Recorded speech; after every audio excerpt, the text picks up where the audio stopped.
നമ്മുടെ ഷാഫി പറമ്പിൽ എംപിയുടെ മനോഹരമായ ഒരു ചെറിയ സ്പീച്ച് കേട്ടു, ഒരു ക്ലിപ്പ് കേട്ടു. ആ ക്ലിപ്പ് കേട്ടപ്പോൾ എനിക്ക് അതിനോടനുബന്ധമായി ചില കാര്യങ്ങൾ കൂടി പറയണമെന്നുണ്ട്.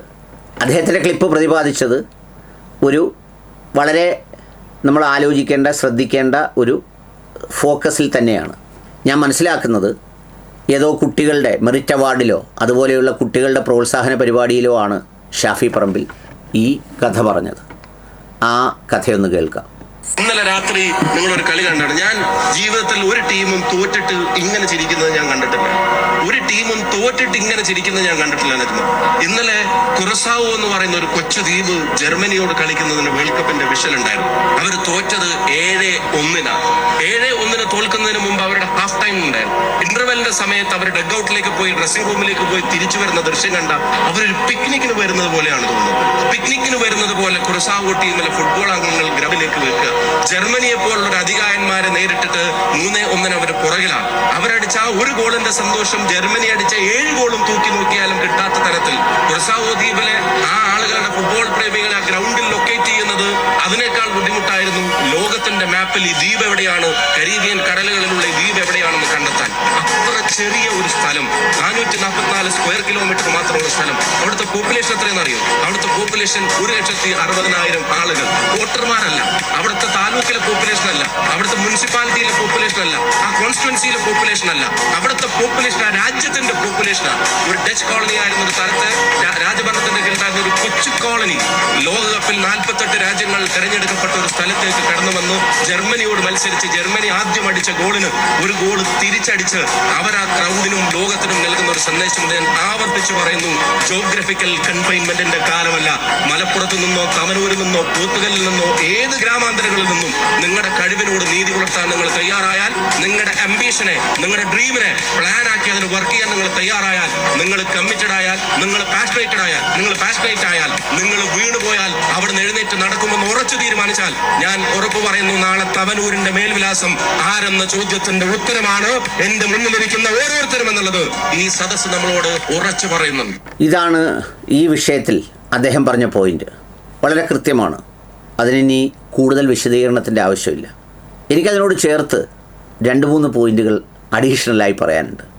അതിലൊന്നാമത്തേത്, ഈ വിജയം എന്ന് പറയുന്നത് കേവലമായി കിട്ടുന്ന എന്തെങ്കിലും ഗണിതങ്ങളുടെ ഗുണിതങ്ങളാകുന്ന ചില സംഗതികളായി മാത്രം നമ്മൾ വിചാരിച്ചു കളയരുത്. വിജയം എന്ന് പറയുന്നത് അനുഭവങ്ങൾ കൂടിയാണ്.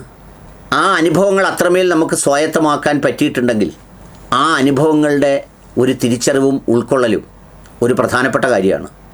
വളരെ മികച്ച രീതിയിൽ എൻജിനീയറിംഗ് ഒക്കെ നേടി എൻ്റെ ഒരു സുഹൃത്തിൻ്റെ മകൻ ഈ കഴിഞ്ഞ ദിവസങ്ങളിൽ ദുബൈയിലേക്ക് പോയി. അവിടെ ചെന്ന് 2, 3, 4, 5 ദിവസം കൊണ്ട് അവൻ അനുഭവ പാഠങ്ങളിലൂടെ പഠിച്ച ചില സംഗതികൾ, ചിലതൊക്കെ വലിയ പെയിൻഫുള്ളും ബുദ്ധിമുട്ടുമായിട്ടൊക്കെ തോന്നുന്നെങ്കിലും അത്രയും നാൾ ക്ലാസ് റൂമിൽ പഠിച്ച ആ പാഠപുസ്തകങ്ങളുടെ ചോദ്യോത്തരങ്ങളെക്കാൾ അവൻ്റെ ജീവിതത്തിലെ ഏറ്റവും ഗുണകരമാകാൻ പോകുന്നത് ആ അനുഭവങ്ങളുടെ വിജയമാണ്.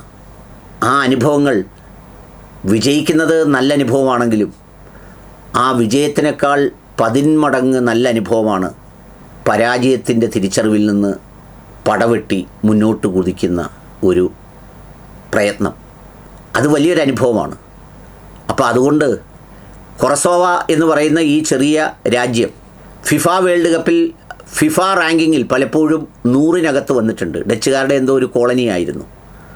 ഞാൻ പറഞ്ഞത്, അവർ ഈ വിജയത്തെ എത്തിച്ചേരുന്ന അല്ലെങ്കിൽ ആ റാങ്കിങ്ങിലേക്ക് എത്തിച്ചേരുന്നതിന് പിന്നിലുള്ള അനുഭവങ്ങൾ കൂടി സ്വായത്തമാക്കിയത് കൊണ്ടാണ് ആ വിജയത്തിലേക്ക് അവർക്ക് എത്താൻ കഴിഞ്ഞത്.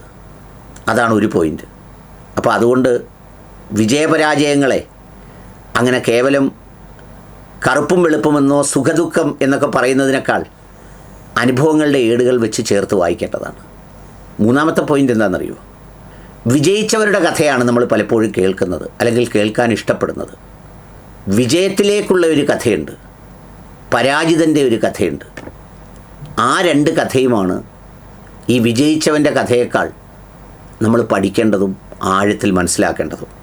വിജയിക്കുന്ന വികാരം എല്ലാവർക്കും സാമാന്യേന ഒരുപോലെയാണ്. മിക്ക സ്ഥലങ്ങളിലും വിജയിക്കുന്നവരുടെ അനുഭവങ്ങൾ ചോദിച്ചാൽ അതെല്ലാം ഒരുപോലെ ആയിരിക്കും. പക്ഷേ ആ വിജയത്തിലേക്കുള്ള വഴിയുണ്ട്. അത് ഓരോരുത്തരുടെയും വ്യത്യസ്തമായിരിക്കും. പരാജിതനുമുണ്ട് ചില കഥകൾ പറയാൻ. തിരിച്ചറിവുള്ള പരാജിതനാകണമെന്നേ ഉള്ളൂ, ബോധ്യമുള്ള പരാജിതനാകണമെന്നേ ഉള്ളൂ. അതുകൂടി ഇതിലുണ്ട് എന്നുള്ളതാണ് സത്യം. അതുകൊണ്ട് കൊറസോവക്കാർ ചിരിച്ചത് അതിനെ ഒരു ജോഗ്രഫിക്കൽ കൺഫൈൻമെൻറ്റിൻ്റെ ലിമിറ്റേഷൻസിന് അല്ലെങ്കിൽ അത്തരമൊരു ബൗണ്ടറിക്കപ്പുറത്ത് ഈ തങ്ങളുടെ പരാജിത അനുഭവങ്ങളിൽ നിന്നും മുന്നേറി ഇവിടം വരെ എത്തിച്ചേർന്നതിൻ്റെ ഒരു സന്തോഷത്തിൻ്റെ പുഞ്ചിരി കൂടിയാണ്. 1.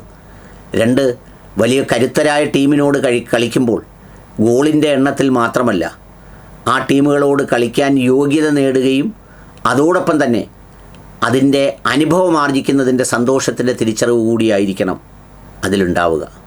അതുകൊണ്ട് എല്ലാ പ്രയാസങ്ങളിലും ചിരിക്കാൻ പഠിക്കണം. എല്ലാ ബുദ്ധിമുട്ടുകളിലും പരമാവധി ചിരിക്കണമെന്ന് നമ്മൾ കൂടി തീരുമാനിക്കണം. ചിരിയും സന്തോഷവും ഒക്കെ ചോയ്സാണ്, ചാൻസ് അല്ല, അല്ലെങ്കിൽ ചാൻസ് ആക്കരുത്. അത് നമ്മൾ തിരഞ്ഞെടുക്കുന്നത് കൂടിയാണ്. ഏത് വസ്ത്രം ഇന്ന് അണിയണമെന്ന് അലമാര തുറന്നിട്ടിങ്ങനെ നോക്കിയിട്ട് നമ്മൾ തീരുമാനിക്കില്ലേ?